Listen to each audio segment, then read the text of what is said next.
Hello, everyone, and welcome back to my channel. It's your girl, Kyla, and today I'm back with another video.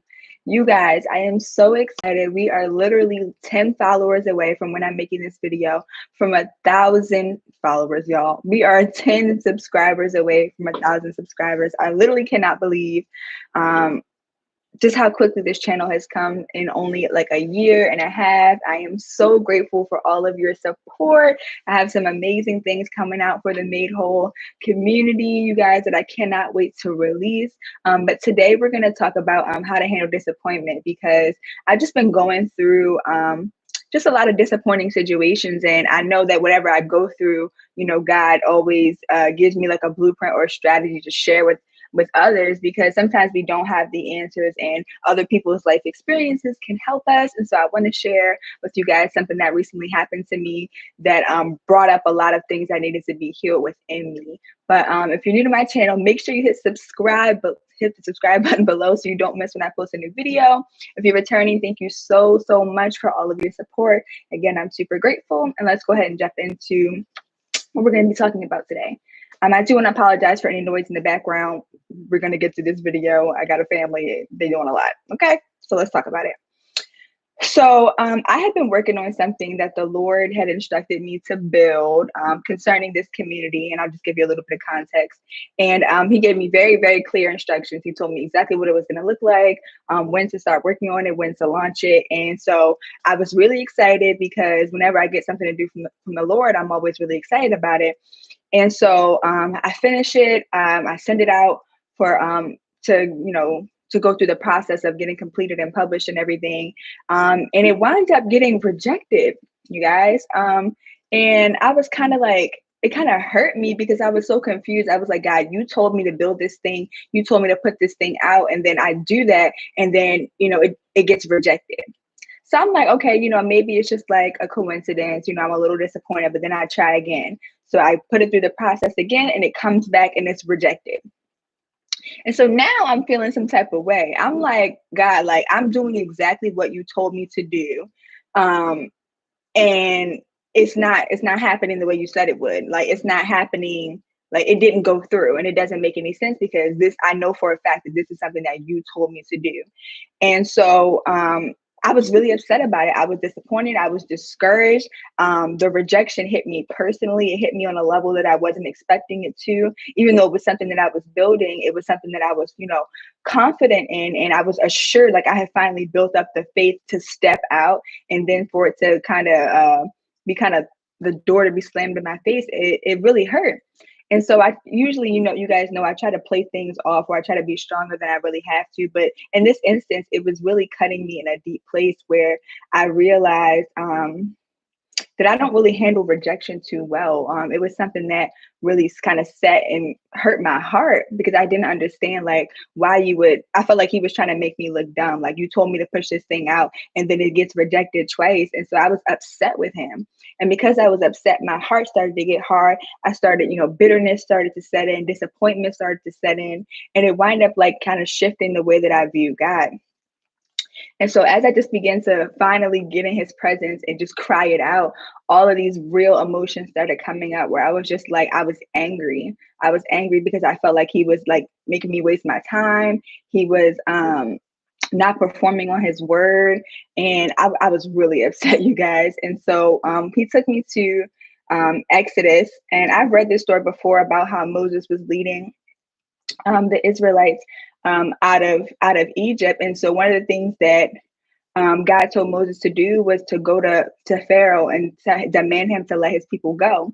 And if you read that story in Exodus, you know that Pharaoh's heart was hardened God hardened Pharaoh's heart several times. And basically every time Moses went to Pharaoh to say, let the people go, Pharaoh was like, no. And this was a repeated actions of, Moses being obedient to what God had told him to do, and then Pharaoh saying no. And so Moses is now dealing with this rejection over something that God specifically told him to do. He heard God clearly tell him to do this thing, yet God allowed him to keep being rejected and keep being disappointed because he had a different plan that Moses couldn't see. And for just to bring it all together, in Exodus 13 verse 17, it said that when Pharaoh finally let the people go, God did not lead them along the main road that runs through the Philistine territory, even though that was the shortest route to the promised land. God said that if the people are faced with a battle, they might change their minds and turn to Egypt. So God led them in a roundabout way through the wilderness, toward the Red Sea. Thus, the Israelites left Egypt like an army ready for battle. Now, the reason why I jumped to the scripture is because what God was telling me was that, yes, I told you to do something, but your expectation of the end result is what caused you to be disappointed. I had expected that because God had told me what to do, that and the first time I put it out, it was going to be received well. And I'm sure that Moses has similar expectations. He's like, okay, God, you gave me instructions that I'm about to go to Pharaoh. He's about to let the people go. Everything's going to be fine. But with his expectation, kind of, I'm sure that rejection kind of hit home after several. I mean, y'all, like, you got to go back in Exodus and read how many times that Pharaoh rejected Moses's demand to let the people go. That thing set in, and God had a plan. He was using these constant rejections, one, to build Moses up, but also to show that his glory, that when it finally went through, that he was going to get the glory. He was going to be able to reach more people. He just had a bigger plan that Moses couldn't see. And so as I inserted myself in the story, I remember when I first read this story, I was so irritated because I was like, God, why did you have to do all of that? Like, you could have just, you knew that, Pharaoh wasn't going to let the people go, but you also had the power to make him let him go. So why would you put Moses through that? Like, that's so I mean, y'all, I was irritated. One thing I don't do is sugarcoat my relationship with God. It says that we can bring our request to him. He can handle our frustrations. He can handle our honest opinions. Of course, like I just let it out. And so I was like, God, like, I don't understand why you would put Moses through that. Like, that's so irritating. And we have moments like that, right? Where we're so frustrated with God because we don't understand his plan. We don't understand what he's doing. We want clarity. We want next steps. We want confirmation now. And God is always concerned about developing character. He's always concerned about his bigger plan. And so as I read that, when he was saying that, he led the people in a different way. He could have taken the way that didn't even involve Pharaoh, but he chose to take them through this long way in order to develop something in them, in order to accomplish his plan. And so God was telling me, like, don't despise the way that I do things because you don't know my full plan. And so when it comes to, how to deal with, disappointment, really manage your expectations. Like, I had to be like, okay, you know what? Maybe I was wrong for assuming that the moment that I put this out, that it was not, that it was going to be pushed through automatically. So if my expectations were to trust in your word that says that you are not a man that you should lie, that your ways are higher than my ways, then I should have been trusting in the character of God instead of trusting in my own expectations. And now, like I said, that's easier said than done. I had to go through this process of crying it out and letting all my emotions out and letting my frustrations out. I journaled it. I cried. I yelled. I was upset. You know what I mean? But once I got all of that out, that's when God really began to just give me some clarity on and remind me of who he is. And so with all that being said, I wanted to just give like 3 simple steps for how to manage disappointment. And the first one would be to bring your honest feelings and reactions to God. I say this all the time. If we are not, God already knows how we feel. He knows our inner thoughts. He knows exactly what's going on with us. And he's just waiting for us to bring those things to him. So whether you bring it out crying, yelling, kicking, screaming, frustrated, like wherever you can't even get your words out, you let those out. Like, let God know that you're frustrated. Let him know that you're bitter about the situation and you wish things would have turned out better. He already knows those things. But what happens is that when we hold those things in, our heart gets hard. And then bitterness gets deeply rooted in us. And then we start to unconsciously blame God for things. You know what I mean? And so that puts a barrier up against our relationship with him because it's starting to shift the way that we see him. And the enemy loves when our heart is hard because then he just plays on it. Next thing you know, you're hearing thoughts from the enemy. And he's like, see, he's not going to come through. See, I knew you were going to look dumb. See, it's never going to work out. See, you're always going to be in this situation. I can't believe you trusted him. You see what I'm saying? The enemy is waiting for your heart to get hard against God because then you'll start to separate yourself. And that's prime. That's why you have to let your emotions out. So whatever you do, bring your honest feelings to God, bring your honest reactions to God. It doesn't matter how it comes out, just let it all out, so that it doesn't get held in your heart. And again, you can do that through journaling, through worship, through quiet time. Even if you don't even have the words and you just cry it out until you find the words to write it out, do those things. The second thing is, okay, we talked about addressing deeply rooted bitterness. Yeah, so when I want to talk about this for a second. When it comes to addressing bitterness, none of us really like to admit that we're bitter about a situation. And honestly, it took probably a lot of tears for me to realize that I was actually bitter. But I actually got a word from my dad that brought up the word bitterness, and it kind of hit my spirit. And I was like, bitter? I'm not bitter. And y'all, when I started to write out the list, I said, okay, God, like, I'm just going to write out a few things that I'm bitter about. I thought I was only bitter about that situation, but by the time I finished writing, y'all, I had about a page and a half of things I was bitter about. And all that stuff had been building up inside of me, and I didn't even know. And so I had to, one, repent for blaming God for those things. And then I had to address that bitterness and ask Him to help me.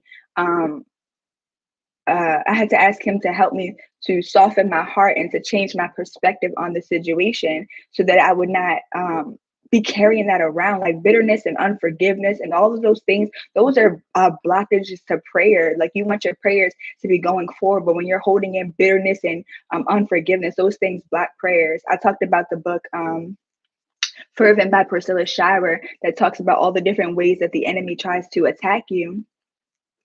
And one of those things is that he uses bitterness and unforgiveness as strongholds to stop you from forgiving people, from moving forward, from being free, all of those things. And so really, bitterness is not something that you want to just let slide by. And then the last thing when it comes to dealing with disappointment is to meditate on God's promises. Again, God's character is consistent. In Numbers 23:19, it says that He is not a man that He should lie. Isaiah 55:11 says that His word does not return back to Him void. That means that whatever God promised you, whatever God has spoken over your life, whatever God has said is going to happen, is going to happen. His word is going to go forth, and it's not going to come back without being accomplished. Now, the way that He chooses to do those things may not look like the way that you want it. It may take a little bit longer than you expected, but it still doesn't mean that His word is not going to happen. Like, God's word is going to go forth. And the way that He chooses to do that, we have to trust that He knows better. He knows more than we know. He does. In reality, God knows so much more than we know. He knows hidden battles. Again, He knows battles that we might not have even seen along the way. He knows what might have happened if He didn't close that door. You see what I'm saying? So we really have to trust that God is really in control and that He knows what He's doing. And when it comes to disappointment, those are the times, it's when disappointments come where you realize that, okay, you know what, God, you have to have a better plan. You know better. You know that I needed to go through this rejection so that when I go through this next situation and I get rejected, I won't respond in the same way. But I'll remember that time that I felt rejected and I felt disappointed. And then I'll be able to testify of how you brought me through that and what I learned. And I'll be able to share that with other people. And then the last thing is remembering that His ways are not our ways. He could have taken Moses straight from when He told him to take the people out of Egypt. He could have led them right out without even having to do any battles, but they would not have learned the lessons that they needed to learn. They wouldn't have had the character development that they needed. God wouldn't have been able to perform the miracles in order to get His message to the Egyptians. You see what I'm saying? So there was so much more that God had planned as a result of those rejections. And so it's okay to feel disappointed. It's okay to feel bitter, but it's not okay to stay there.